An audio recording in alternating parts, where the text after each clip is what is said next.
Olá, sejam todos muito bem-vindos a esta nova série Histórias do Terapeuta, onde todas segundas e quartas-feiras leremos juntos histórias reais de pessoas reais postadas na internet, no Reddit, sobretudo. Ali elas postam de maneira anônima ou até se identificando para receber conselhos, para receber opiniões, dicas para outras pessoas comentarem e reagirem.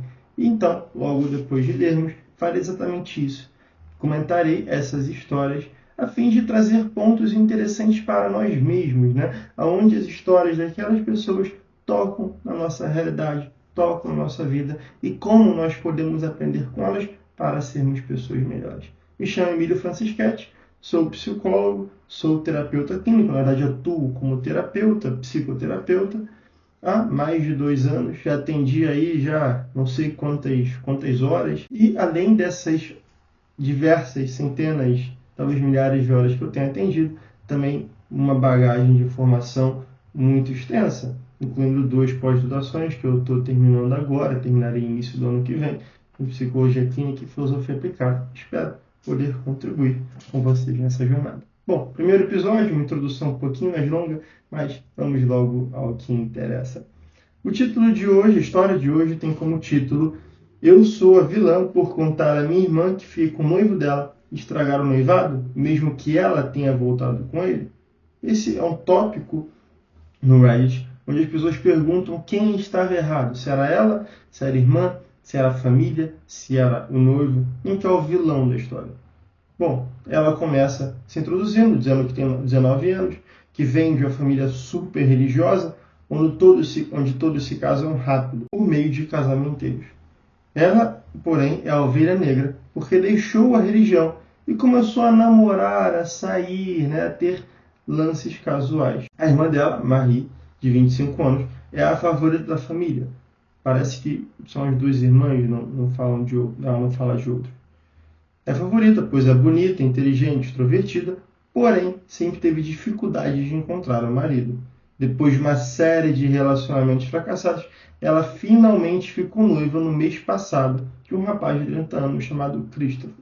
E todos ficaram muito aliviados, porque ela estava tentando há muito tempo procurando um casamento, procurando um noivo e sem conseguir. Bom, finalmente conseguiu. E ela até relata que ficou muito feliz por ela, até que ela então conheceu o noivo.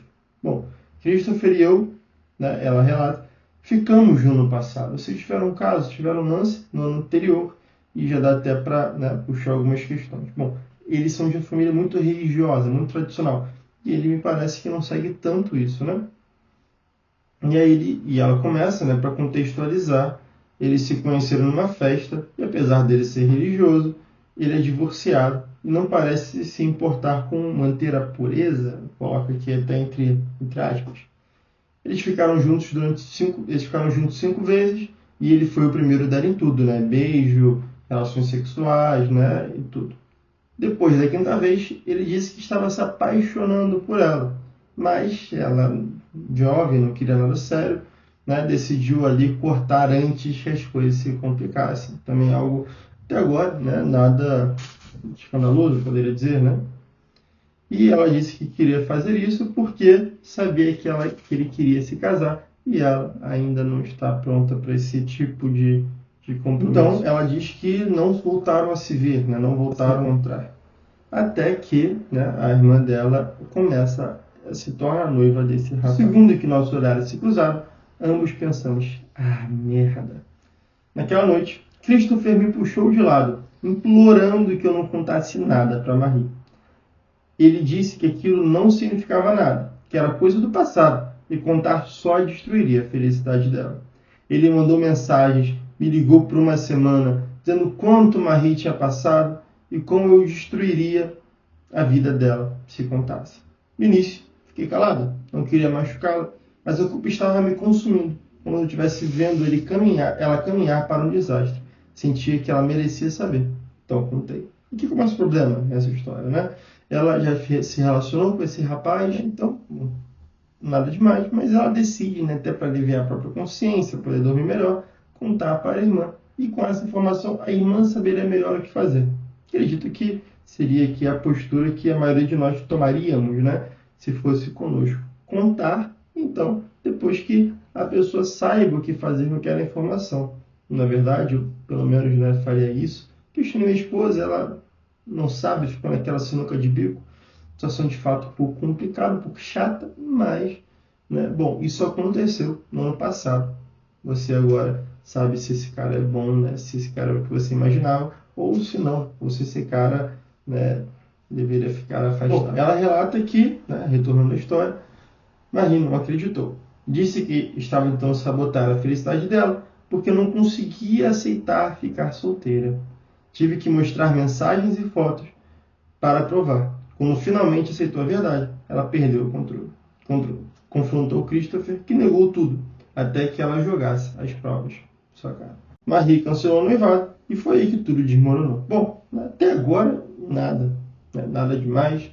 Ela tomou uma decisão, poderiam ter tomado. Entendemos que, né, as duas, né, seriam aceitáveis, porque de fato a situação é muito complicada. E aí contou, minha irmã teve uma reação, a reação também é consequência, é problema, né? É responsabilidade da irmã de Marie, não é responsabilidade dela. Se ela decidiu terminar o noivado, melhor ainda, né? Melhor saber e terminar do que não saber e ficar. Estranho, né? A reação dele de negar tudo. Ora, assume, isso aconteceu, faz parte, está no passado, não temos mais nada, superamos. Então vamos continuar aqui, porque a gente teria que terminar o noivado por causa disso, né? Teria uma maneira muito melhor, trazendo a verdade, de contornar essa dificuldade. Meus pais e alguns parentes disseram que eu deveria ter ficado quieta. Disseram que eu arruinei a única chance de felicidade de Marie e me chamaram de egoísta por interferir. Agora, nem sou convidada para o casamento. Sim, eles voltaram, né? E ela disse que explica um pouco mais à frente. Pior ainda, enquanto Marie e Christopher estavam namorando, ele me ligou do nada, dizendo que queria reconectar. Ele foi vago, mas estava na cara que era uma ligação para eles tentarem, para eles saírem, né, para eles terem relações sexuais. Eu não sabia que ele estava namorando, e muito menos que era com a minha irmã. Recusei firmemente e não me envolvi.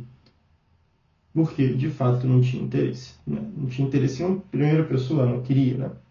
Depois de contar a Marie sobre o nosso caso, mencionei inclusive essa ligação, porque achei que ela deveria saber que ele não era tão fiel quanto parecia. Mas, bom, isso eu pela culatra. Então aqui já temos, né, algumas coisas já a pensar sobre esse caso, sobre essa história, né? Primeiro começando com o Christopher, que, né, já dá para ver que não era, né? Que não era o que se pensava sobre esse Christopher. Aparentemente religioso, mas na verdade ele não era. Então temos que ter muito cuidado com essas aparências, tanto das pessoas ao nosso redor, quanto nossa mesma, né? Será que apenas vivemos pelas aparências ou vivemos essas situações em nossa vida em primeira pessoa? A partir de um eu consciente, certo daquilo e que vive aquelas situações. Christopher não, ele não vive a religião a partir desse ponto. Se a gente se propõe a viver a religião, que seja a partir da primeira pessoa. Marie me acusou de inventar mentiras para separá-los. Christopher negou tudo e disse que eu estava obcecada por ele. Mais mentiras em cima. Marie ficou do lado dele e me chamou, abre aspas, de vagabunda destruidora de lares. Como eu deletei o histórico de chamadas, não tinha provas. Virou um disse-me disse e Marie acreditou nele. Agora, Marie e Christopher estão juntos e vão se casar. Algumas semanas depois da briga, Marie apareceu no apartamento chorando. Christopher a convenceu de que o que aconteceu entre nós foi apenas um erro sem significado. E que isso fez perceber o quanto queria estar com ela. Tentei explicar que ele tinha dito que estava apaixonado por mim. Não para ensinar que ele ainda gosta de mim, mas para mostrar que ele mentiu sobre o que ele sentiu. Mas ela só ficou irritada. Me chamou de mentirosa, invejosa e outros nomes antes de sair. Furiosa. Agora estou completamente excluída dos eventos familiares. Meus pais dizem que já causei estrago suficiente e parentes estão me chamando de vagabunda pelas costas e na minha cara. Toda tentativa que faço para me explicar é interrompida. Então sim, eles vão se casar de qualquer jeito. Eu estou aqui, me perguntando se só explodiu o noivado dela à toa, só estragou o noivado, o primeiro noivado à toa. Deveria ter ficado quieta? Ela se pergunta. Fiz a coisa certa ou só arruinei a relação com minha família? Sem motivo nenhum. O que ela deveria ter feito? Ela está errada? Ela não está errada? A família está, o Christopher está, a Marie está, quem está errado? Bom, você tem uma opinião, não deixe de comentar aqui nesse vídeo para que possamos conversar, para que eu possa também escutar a sua opinião, que para mim é muito válida, para mim é muito importante, muito interessante saber também o que vocês pensam, né, que não seja só, né, eu falando aqui, mas também que vocês possam me trazer, que vocês possam me falar o que vocês acham. Essa questão toda da Marie, da irmã da Marie, a gente precisa olhar com muita calma, muita prudência, né? Até para a gente poder entender na nossa vida como que somos como o Christopher, como somos como a Marie, como somos como os pais dela, né? Nos Estados Unidos, essa história se passa nos Estados Unidos, não sei em que estado, não sei em que cidade, mas sei que se passa lá. E lá é muito comum, né? Isso, sobretudo nos anos 70, anos 80, isso era muito forte, questões de seitas. Sobretudo seitas cristãs, né? Que usam a Bíblia, que se embasam na Bíblia para contar mentiras. Seitas também esotéricas, baseadas em gurus, em visões místicas. E ela fala que é religiosa, não fala o cunho da religião, não fala se é New Age, não fala se é cristã, enfim. Parece uma religião mais tradicional, pela questão do casamento, mas também ela não explica o que é. Essas seitas, o que acontece, né? Acontece com as ideologias, na verdade. Elas te cegam, elas colocam um filtro na tua visão. Você só enxerga a partir daquele filtro. Você não enxerga a realidade como ela é, mas você enxerga a partir daquele filtro. Então, se eu pego um óculos, coloco uma lente vermelha e coloco esse óculos, eu só enxergarei vermelho na minha frente. Se a lente é azul, eu só enxergarei azul. Se a lente é marrom, tudo será marrom. Então, tudo eu enxergarei azul, verde, marrom, dependendo da cor da minha lente. Assim como nesse caso, né, da família de Marie, eles só enxergam a partir de uma lente. E tudo que não é daquela lente, eles bloqueiam. Eles não enxergam, eles fingem que não vê, ou eles simplesmente não entendem como pode acontecer. Esse caso da nossa autora, né? Ela é ovelha negra, a família já tem um preconceito contra ela, logo tudo que ela diz é mentira, e ela só sabe mentir, ela não sabe falar a verdade. Se ela é da religião, ela não ama ninguém, ela não ama a família, ela não merece o amor da família. Isso é muito triste, né? E quais são as nossas ideologias? Quais são essas coisas que nós insistimos em acreditar, por mais que não pareça verdade? Quais são essas coisas? Isso é muito importante, né, a gente olhar para que tenhamos um olhar claro sobre a realidade. Temos um olhar claro sobre a nossa vida. Possamos agir de fato de acordo com a realidade que nos acontece. Não como a ideologia, como a seita que nos faz acreditar que de fato é. A gente olha para o lado, te vi aí, né? Olha para a gente mesmo, né? Quantas pessoas não são enganadas por gurus da internet, por gurus neopentecostais, por gurus, né, de outras religiões, de outras denominações, né? Quantos não são enganados por falsos profetas, por pessoas que prometem riquezas, felicidades? Isso é muito comum, muito comum, muito comum. Se você mesmo, né, aposta no Tigrinho ou outras plataformas como estas, né, tentando informar, mas você provavelmente caiu numa mentira dessas. Olha os americanos quando vão para Las Vegas, não só americanos, né, mas quando eles vão para Las Vegas, o que acontece com a vida deles? É destruída. Que eles caem numa falsa promessa de que em Las Vegas eles ficarão ricos. Senhores, né, idosos que apostam a economia de uma vida inteira num cassino e perdem. Isso é real. Não é uma história que eu estou inventando. Isso é real. Então, quais são as ideologias que nós acreditamos? Quais são as seitas que nós nos convencemos de que estão certas, de que tem a verdade? Isso é muito grave. Isso é muito grave. A gente precisa estar completamente atentos para que não aconteça conosco o que aconteceu com a família dessa jovem. Né? Cegas por um preconceito. Não enxergam a realidade. Não enxergam a verdade.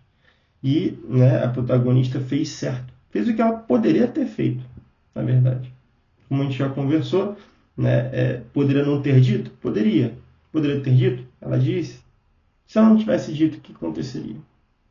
Né? Vamos supor aqui, né, vamos fazer um exercício de imaginação. Se ela não tivesse dito, Daqui a um tempo, a família, a Marie, descobre a verdade. Que eles dois tiveram um relacionamento um ano antes do casamento.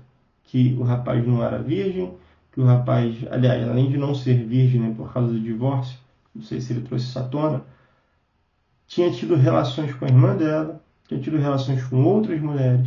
O que ela acharia? O que a família acharia? Essa mentira contada e que permaneceu durante anos de casamento. O que essa família acharia da protagonista?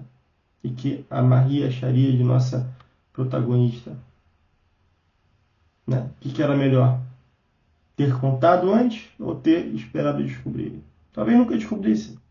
E toda vez que você olhasse para aquele rapaz, né, toda vez que ela olhasse para aquele rapaz, ela lembraria das mentiras. Aquele rapaz já chegou nela uma vez, né? Quando estava namorando. E se chegasse de novo? Quando estava casado? E aí? Para contar a história? Como ficaria? Eu acho que ela foi prudente. Eu acho que ela foi muito prudente. E eu teria contado se fosse comigo. Né? As consequências não cabem a ela. E as consequências do ato dela não dizem respeito a se a moralidade dela, daquela pessoa ou daquele ato. Não dizem respeito se ela é uma pessoa boa, má, mentirosa, honesta. Não.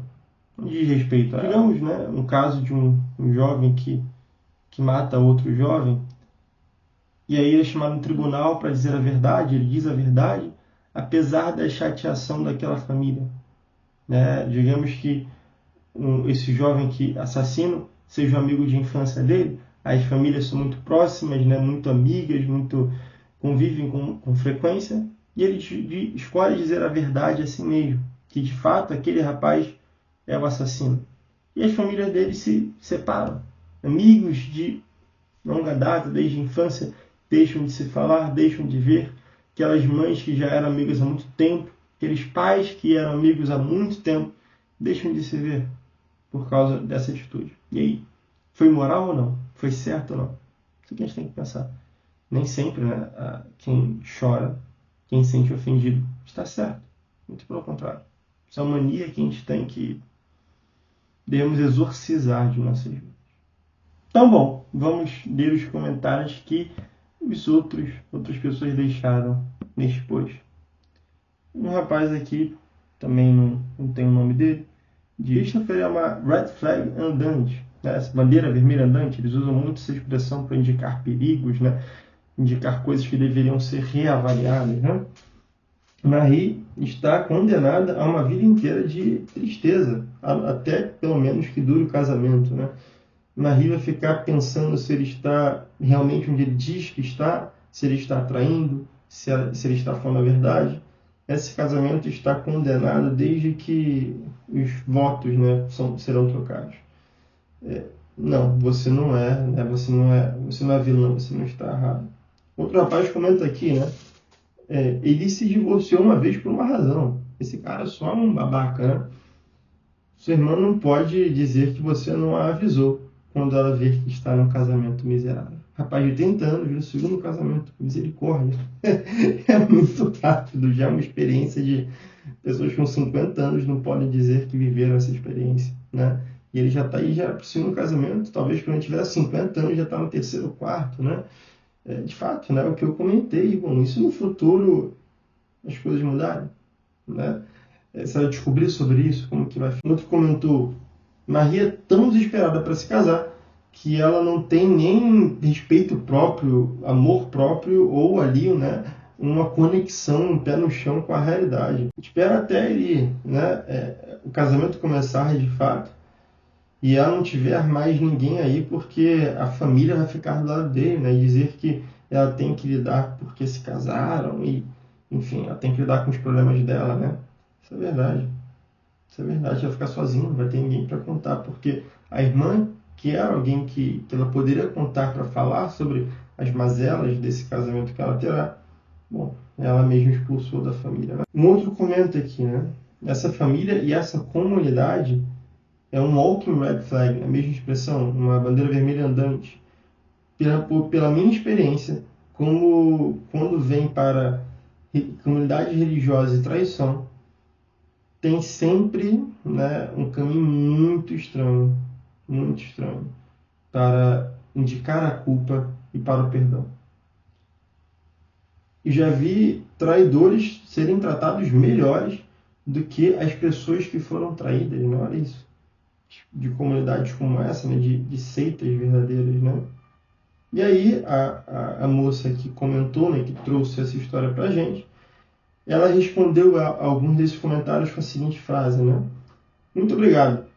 Agora é muito difícil, mas estou tentando ver o bom lado dessa história toda. Eu não consigo ainda achar um, mas pelo menos eu disse a verdade. Melhor isso vir à tona hoje do que daqui a 5 anos. Enfim, são muitos e muitos comentários. Eu vou deixar aqui na descrição o link para essa história. Está em inglês. Você pode usar o ChatGPT para traduzir para você ou qualquer outra ferramenta, né, que funciona muito bem.